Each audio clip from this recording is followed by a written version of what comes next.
fue una parte de mi tesis doctoral, que realmente ahora en esta etapa postdoctoral lo que estoy haciendo es ampliarla, ¿no? Y poder profundizar en todas esas ideas que trabajé ahí, pero que algunas no me dio tiempo a profundizar todo lo que me hubiese gustado. Y bueno, pues en esta presentación en concreto lo que quiero es tratar de poner en relación el palacio, el convento y el estrado como tres lugares en los que la presencia de las mujeres fuertes del Antiguo Testamento tiene explicación a través de para quiénes estaban destinados los espacios en los que estas mujeres estuvieron como formaron parte de sus decoraciones, ¿no? Y por eso, pues, de ahí que ponga la cita de Palomino, que también como título de esta presentación, tan famosa sobre este tema, que dice a los otros pintores: y si fuere el sitio que se ha de pintar habitación de señoras, debe huirse totalmente de las fábulas, y añade que lo que hay que buscar son esas mujeres ilustres de las sagradas letras, como Esther, una Abigail, Débora, Jael, Micol, Judith y muchas otras. Y como veremos, bueno, pues esto se cumplió bastante a rajatabla. Bueno, antes de pasar a la siguiente, Palomino otorga, aún así, a estos personajes bíblicos, ya se ve ahí cuando dice habitación de señoras, un cierto carácter de excepcionalidad, y es que en el fondo las mujeres fuertes del Antiguo Testamento, tanto como las mujeres de la historia o de la mitología, que ahí se nombran, son mujeres excepcionales por los valores que personifican, que sin embargo no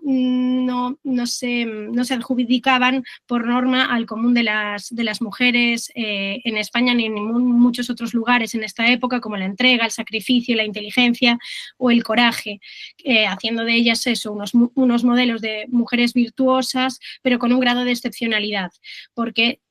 tenía que tenerse en cuenta que tampoco debían ser modelo para todas las mujeres, sino para aquellas para las que fuesen apropiadas, ¿no? Y esto también nos lo demuestra un poco el género literario de las biografías o las galerías de mujeres ilustres en España de los siglos XVI y XVII, porque bueno, en este género literario de las biografías o galerías de mujeres ilustres vemos que son que en estos compendios, entre los que van a estar las mujeres fuertes, fueron escritos para un grupo muy exclusivo de mujeres, o en el caso de María de Guevara, por una mujer. Y bueno, en España no gozaron de la misma importancia, bueno, no diría importancia, sino de la misma popularidad que en otros países en estos siglos de los que yo estoy tratando, sino que más bien empiezan a proliferar a partir del siglo XVIII como de una forma mucho más popular, pero sí que bueno, encontramos estos ejemplos como la varia historia de las santas mujeres, de ilustres mujeres de Juan Pérez de Moya en 1583, el Tratado de Cristóbal de Acosta de 1592, el que sobre todo trataremos, Elogios de las mujeres insignes del Testamento Viejo, de Martín Carrillo, Pierre Lemoyne, pero que fue traducido luego también al español, o María de Guevara. Lo que me interesa es que están dedicados a unas mujeres muy concretas, están dedicados a la emperatriz María, a Catalina Micaela, a Sor Margarita de la Cruz, primero en Francia Ana de Austria y luego en España María Josefa de la Soledad, Alfonso Pimentel, de Pierre Lemoyne, o el de María de Guevara también está dirigido a Carlos II, ¿no? Por lo tanto, la producción de este tipo literario y, como veremos después, la producción de obras pictóricas en las que aparezcan estas mujeres como protagonistas tenían como destinatarias a un grupo muy determinado de mujeres que trataban al mismo tiempo de reivindicar su posición frente a sus homólogos masculinos, pero también probablemente en parte distanciarse del común de las mujeres, el representarse o identificarse con estos personajes extremadamente virtuosos, y solo eran a lo mejor unas pocas a las que privilegiadas, a las que se les permitía recurrir a este tipo de figuras para que funcionasen como alegorías simbólicas o personificaciones. Así, las representaciones de las mujeres fuertes en la pintura española del siglo XVII tuvieron como aglutinante, por llamarlo de alguna manera, tanto el privilegio de sus mecenas como la singularidad de los espacios de recepción. Mujeres nobles, reinas, espacios privados o íntimos fueron los denominadores comunes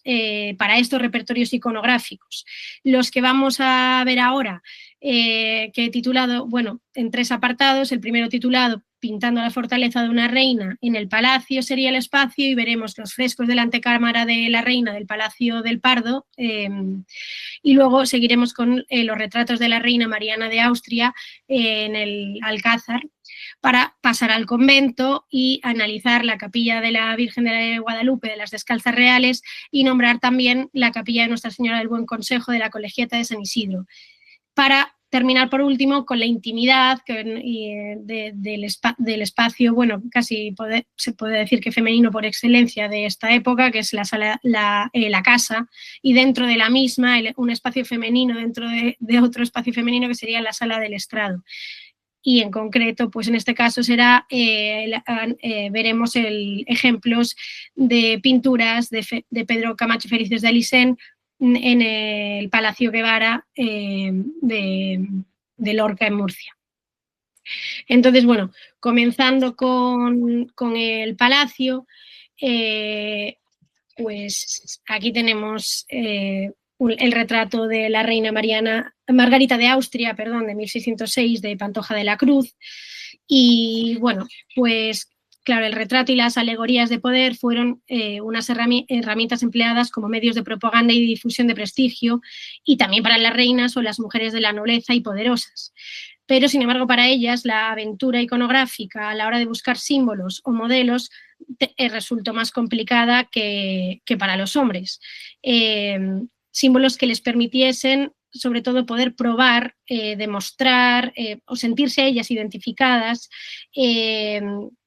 con las capacidades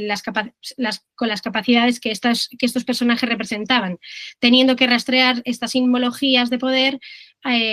adaptándolas de mitos, de la literatura o, como en el caso que aquí nos ocupa, de la Biblia, para así reivindicar la legalidad de su propia autoridad o simplemente justificar y excusar que eran mujeres que ostentaban poder. De este modo no resulta llamativo que el auge de estas alegorías de mujeres fuertes se produjese en tiempos de Isabel I en Inglaterra, de María Stuart en Escocia o de Catalina de Médicis en Francia, y en España, como veremos ahora, pues en las figuras de dos mujeres como Margarita de Austria y Mariana de Austria. Bueno, antes de empezar a hablar de Margarita, quería hacer un apunte, porque con la mujer fuerte de la Biblia, con la que vamos a relacionar a esta reina consorte de España, es con la reina Esther. El libro de Esther es uno de los libros históricos del Antiguo Testamento, y en la Vulgata se sitúa entre el libro de Judith y el primer libro de los Macabeos, y nos cuenta la historia de una huérfana judía que está siendo cuidada por su tío Mardoqueo, que va a ser elegida para ser su mujer por el rey Asuero, haciendo que destierre a su anterior mujer, la reina Vasti, y su tío Mardoqueo, cuando ella se va a palacio con él, teniendo que despedirse pues, de su familia, le dice que tiene que luchar por los intereses de su pueblo, de los judíos, que se estaban viendo amenazados en el reinado de Asuero. Ella en pronto se va a ganar el favor del rey. La relación entre Esther y Asuero va a ser una relación buena y estrecha. Los problemas comienzan con la mala relación o con la intervención del valido del rey, del favorito del rey, Amán, que cuando Mardoqueo avisa al rey de una conspiración que se está produciendo entre los eunucos para matarlo y le felicita. Y después otro hecho, que es que Mardoqueo no quiere arrodillarse ante Amán. Esto hace que comience el odio de Amán hacia Mardoqueo y una conjura personal contra los judíos. Ante esta situación,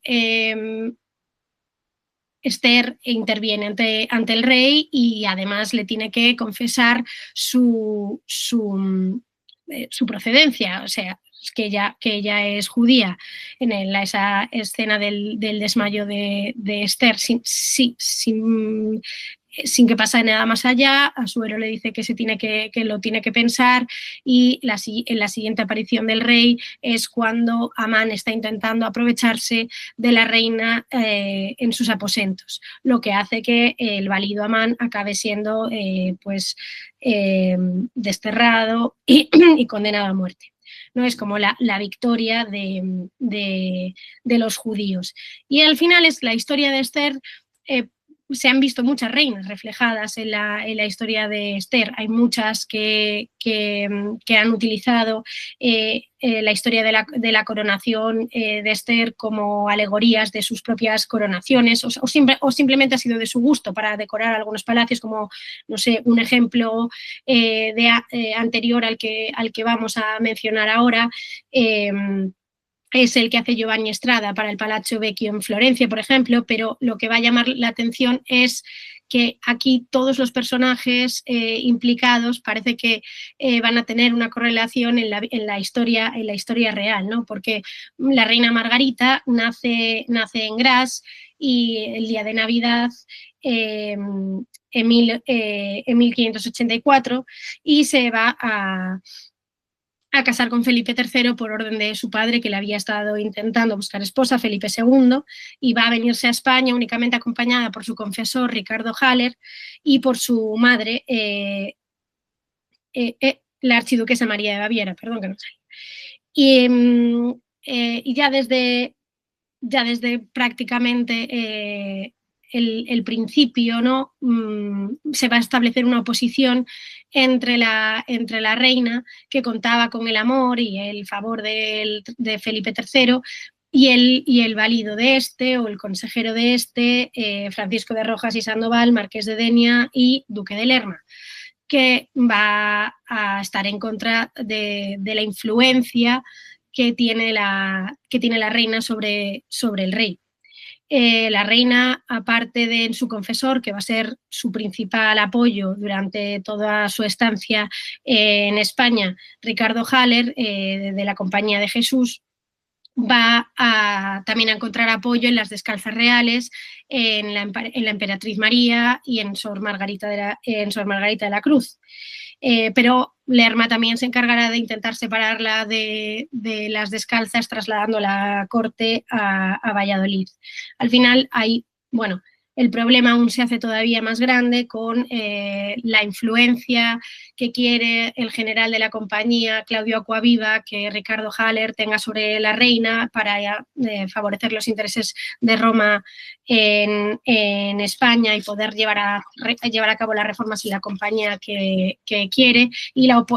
ferviente oposición de Fernando Mendoza, el confesor de la hermana del duque de Lerma, la duquesa de Lemos. Por lo tanto, son unas analogías que, así contadas, pues bueno, pueden parecer,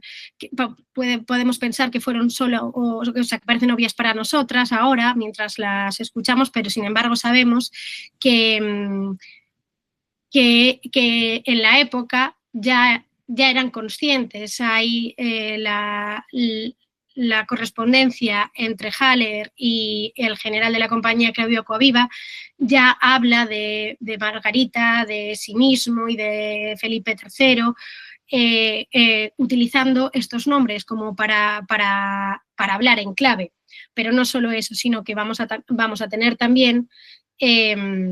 obras de teatro, como la de Lope de Vega, de La hermosa Esther de 1610, aunque se estrena por primera vez en 1621, la de Felipe Godínez, La reina Esther de 1613 y La horca para su dueño,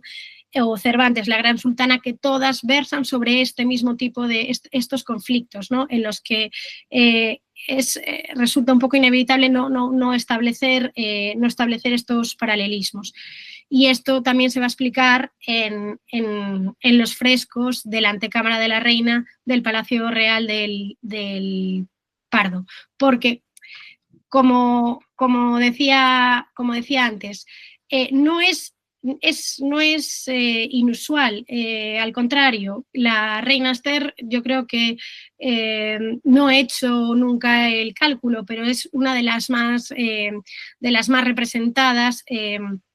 en las habitaciones de las reinas, pero en este caso es una representación muy, muy particular y muy, muy interesante, porque normalmente la escena principal siempre es la escena de la coronación y todo gira en torno a la coronación de Esther y al desmayo de Esther y a esas cualidades que tiene de poder ganarse al rey, de ser buena reina al fin y al cabo. Y sin embargo aquí la escena que va a centrar toda la composición, y perdón porque no he conseguido, llevo pidiendo a Patrimonio Nacional mejores imágenes y son muy difíciles de conseguir, entonces espero que lo veáis más o menos bien. Yo no sé si se ve aquí el puntero cuando lo marco, pero la escena sobre la que van a girar todo el resto de la historia es la escena en la que Amán pide clemencia a la reina Esther, una vez que ya Asuero quiere condenarlo, pidiéndole clemencia a la reina. O sea, es la victoria de la reina sobre el valido del rey, va a ser la escena principal sobre la que se compongan estos frescos. Aquí, bueno, igual se puede ver un poco mejor a Amán pidiendo clemencia. No sé, estos frescos se pintaron un poco más tarde que el resto de las decoraciones del Pardo tras el incendio, pues el resto estaban prácticamente acabadas en 1607 y se sabe que siguieron el programa iconográfico de Pedro de Valencia. Margarita ya había muerto cuando Jerónimo de Cabrera finaliza esta decoración al fresco. Por lo tanto, es un poco todo es una especulación, porque no se han encontrado ningún documento que indique que fue Pedro de Valencia efectivamente, que ya lo había dejado hecho, si fue Margarita que indicó que se representase esta escena, o si fue en 1613 un marido desconsolado, un Felipe III desconsolado, cuando además Lerma ya habían sido apresados y condenados muchos de sus seguidores y él ya se había ingresado, se había retirado a la vida religiosa, vamos. Entonces, bueno, no se sabe, pero sí que para nosotros los paralelismos son tan obvios que no se pueden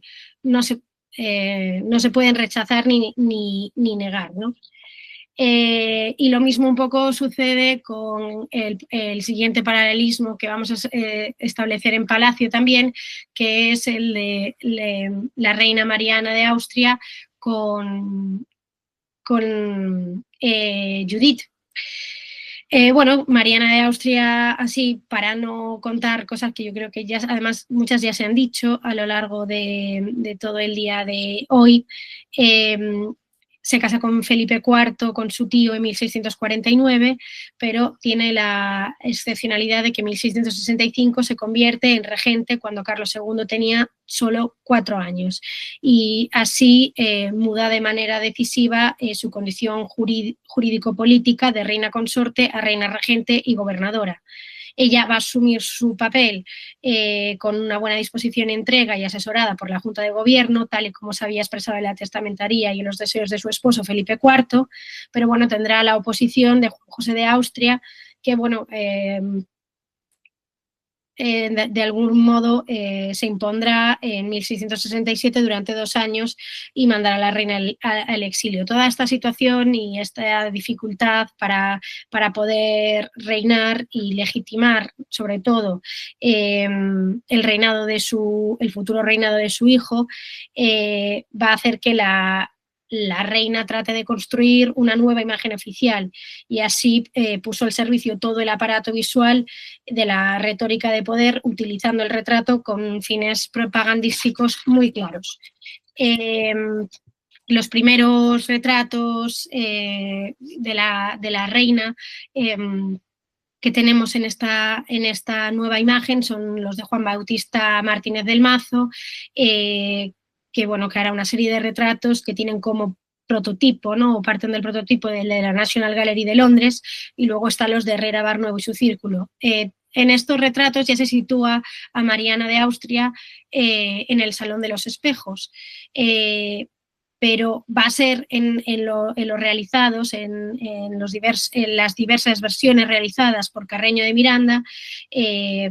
una de ellas que vamos a analizar ahora aquí, el que consagre este modelo, porque va a añadir sutiles pero muy poderosos elementos simbólicos que reforzarán que era Doña Mariana, que en Doña Mariana de Austria y en su hijo era donde era legítimo que recayese el poder de la corona española, ¿no? Esta obra, que es de alrededor de 1670, sitúa a la reina con toca de viuda en el Salón de los Espejos, un espacio empleado por Felipe IV para recibir a los personajes de alto rango que acudían al Alcázar. O sea que es ya en sí mismo, como ocurría con los anteriores retratos, es un guiño a que su poder era igual al de su difunto marido, ¿no? Además, las mesas de pórfiro y piedras duras sobre leones de bronce, el hecho de que se encuentre escribiendo y en el escritorio de su marido, y todos los espejos con marcos, los espejos venecianos con marcos de ébano, pues van a ser todo elementos, ¿no?, que ayuden a reforzar esta imagen legítima y poderosa, ¿por qué no?, de la reina Mariana.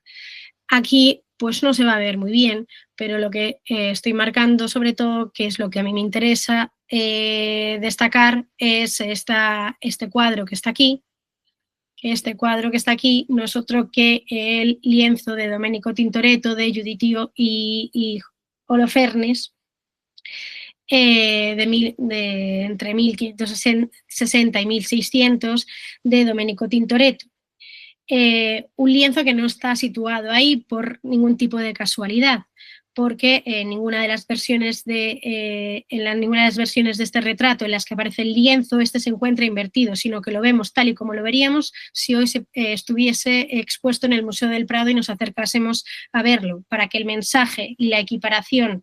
de la reina regente con esta otra viuda y que además fue salvadora del pueblo de Israel, fuese lo más clara posible para todo aquel que pudiese contemplar este retrato.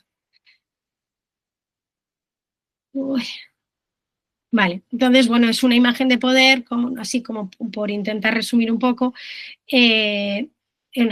asocia con Judith, con la viuda de Betulia, le ayuda a reforzar su papel como regente. También la toca de viuda simboliza que su poder proviene legalmente de su matrimonio con Felipe IV, y el cuadro de Tintoretto ayuda, favorece a representar esa imagen de justicia, de fortaleza, y a reforzar sus actitudes y virtudes como gobernante. Se muestra como una mujer fuerte, justa, valiente, que está además sobre el escritorio tomando decisiones y dispuesta a impartir justicia y defender su reino y sobre todo el legado de su hijo, ¿no? Porque ella sobre todo va a ser una defensora de los intereses de Carlos II. Entonces, bueno, perdón si estoy yendo muy rápido, siento que no me da tiempo a pasar por todos y quiero pasar por todos los espacios. El convento, bueno, será el siguiente espacio del que hablemos y el convento es un caso muy particular, ¿no? Porque en el convento, al ser un lugar exclusivo, los conventos femeninos exclusivos de mujeres, pues se van a poder dar a lo mejor más ejemplos o que sean estos ejemplos un poco más diversos. Y bueno, y más todavía cuando vamos a tratar un convento como es el Monasterio de las Descalzas Reales, que es una fundación regia que servían a las familias más poderosas para establecer lazos de poder y uniones familiares, y a donde acudían las hermanas, hijas o viudas de las familias nobiliarias más importantes de España y de toda Europa. En este caso, Las Descalzas, fundado por Juana de Portugal en 1559, hija de Carlos V, hermana de Felipe II y viuda del príncipe de Portugal, aconsejada por Francisco de Borja, su confesor, fundará este convento en Madrid de la Primera Orden de Santa Clara y escogería como primeras habitantes a las clarisas de Gandía, pero no lo pensará solo como un convento de clarisas, sino que está concebido como una residencia y mausoleo real, pues doña Juana vivió allí intermitentemente, así como la emperatriz María, que se mudó al enviudar, y precisamente la hija de la emperatriz María, Sor Margarita de la Cruz, será la que traiga Las Descalzas Reales a esta mujer que vemos en pantalla retratada por Rubens, Sor Ana Dorotea de Austria, que profesa monja precisamente en este año en el que la retrata Rubens, toma los hábitos en 1628. Esta mujer, junto con el libro de Carrillo, Elogios de las mujeres insignes del Viejo Testamento de 1627, y la mano del pintor, escultor y arquitecto Sebastián de Herrera Barnuevo, van a ser los tres elementos que van a conformar que se pueda crear esta maravillosa capilla dedicada a las mujeres, bueno, en primer lugar a la Inmaculada Concepción, pero luego a las mujeres fuertes del Antiguo Testamento, encargada por Sor Ana Dorotea en 1653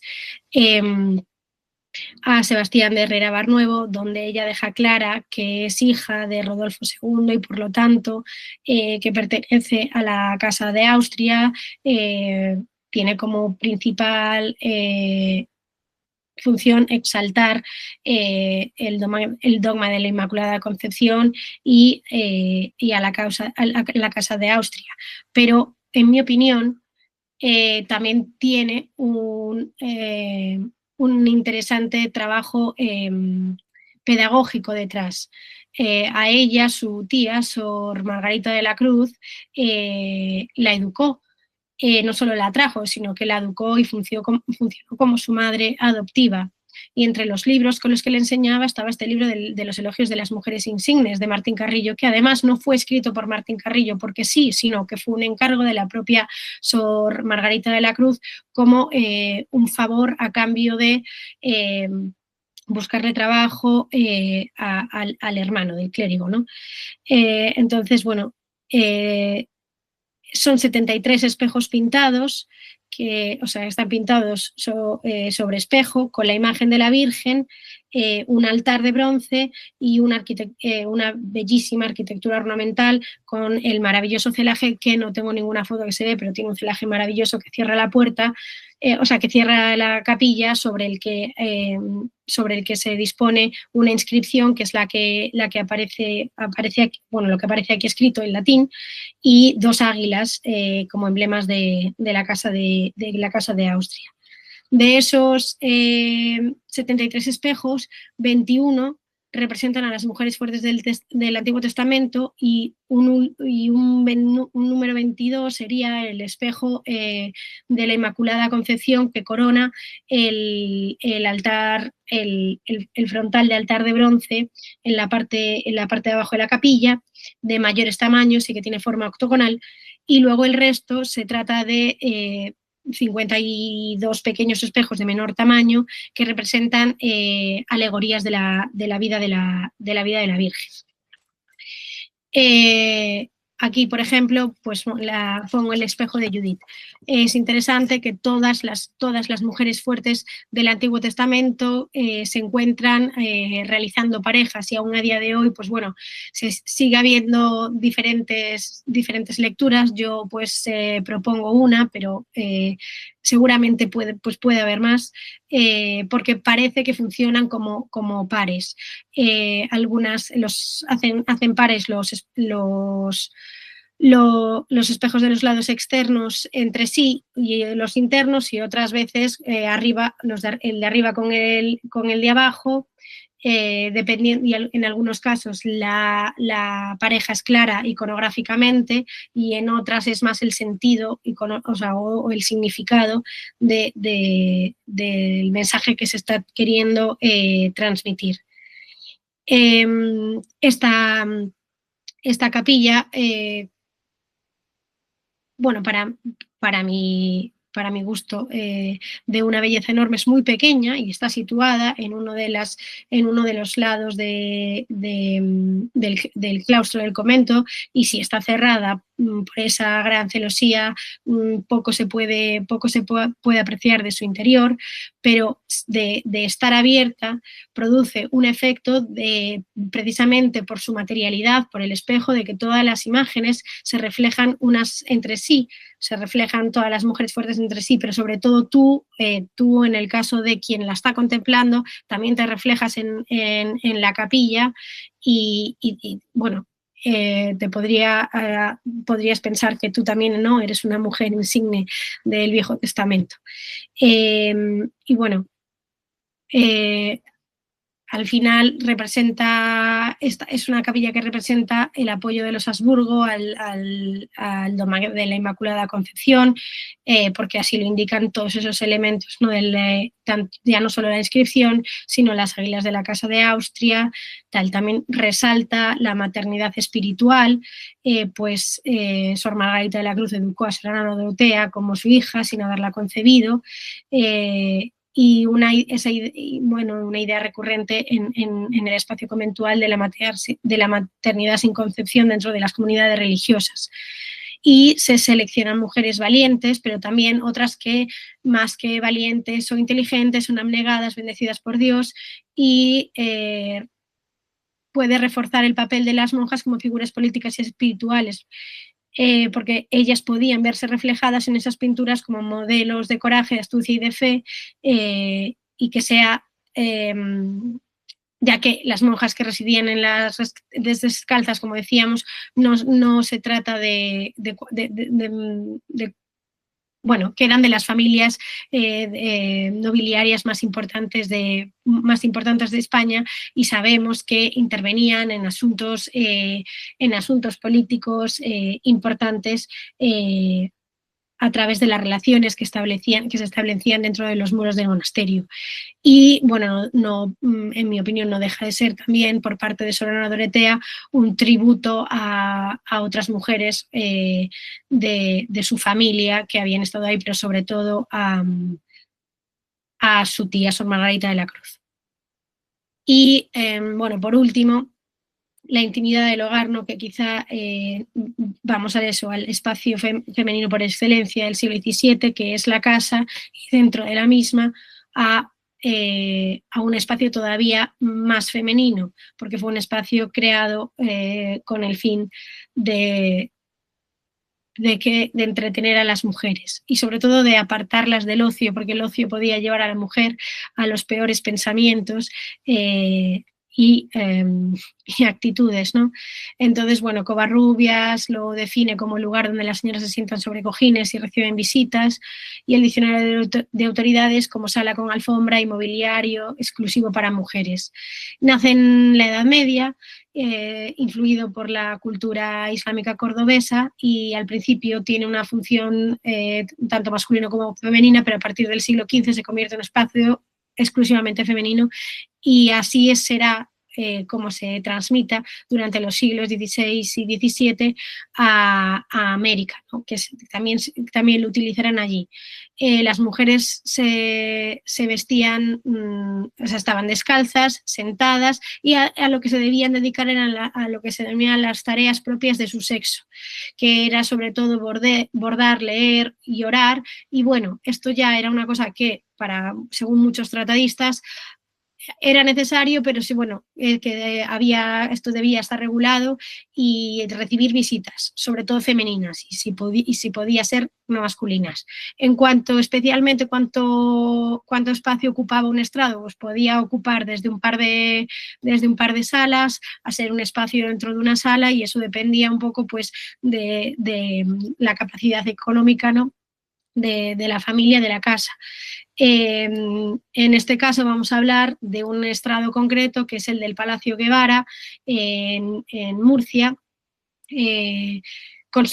mandado construir por Juan Guevara, un caballero de la Orden de Santiago, un hidalgo murciano, que se había enriquecido casado con Isabel Pérez de Meca, y que había tenido 2 hijas, Beatriz y Juana Bautista. En el caso de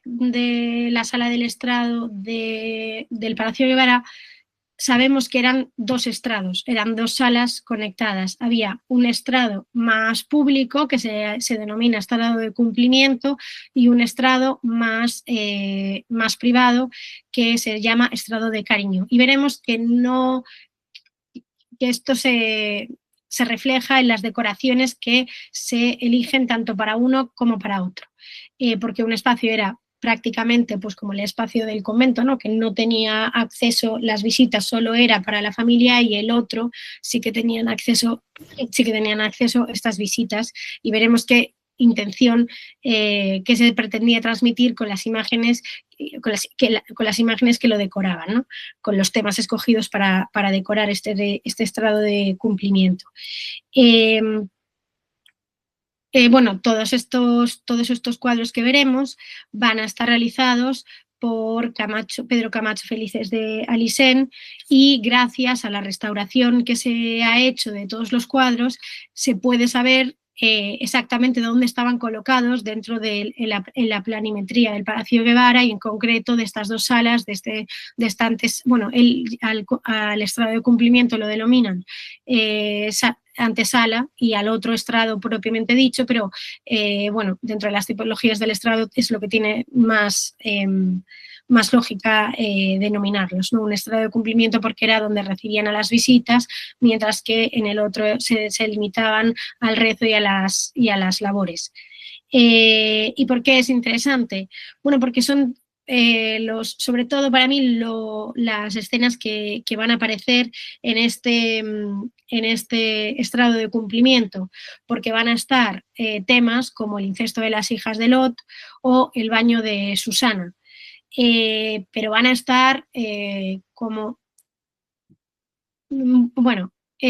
o sea, muy sugerentes para un espacio que era semipúblico, semiprivado, pero a los que aunque fuesen gente que ellos eligiesen, eran visitas, y estas visitas podían ser masculinas. Igual es uno de esos el motivo que llevó a que en las restauraciones se ha visto que tanto que estas 2 pinturas, tanto el incesto de las hijas de Lot como Susana en el baño, sufrieron repintes, y les taparon los pechos tanto ahí a la hija de Lot como a Susana, aunque ahora, bueno, después de que se han limpiado, pues las podemos ver habiéndoles sacado los repintes, pero se les habían añadido con posterioridad. por qué estas imágenes aquí, qué carácter instructivo pueden tener para las mujeres de la casa, si era un espacio eminentemente femenino. Bueno, pues no dejan de poder funcionar como imágenes de advertencia de lo que no se debe hacer y del cuidado que deben de tener con las visitas y su lascivia o incluso con los deseos propios, con la capacidad de reflexión. No es extraño que algunas de estas mujeres aparezcan más por sus condiciones, o sea, su condición negativa, que no todo es negativa porque luego Susana se mantiene casta, pero como una imagen de advertencia, ¿no? Por así decirlo, sería yo creo que la palabra más adecuada. En el caso de las hijas de Lot,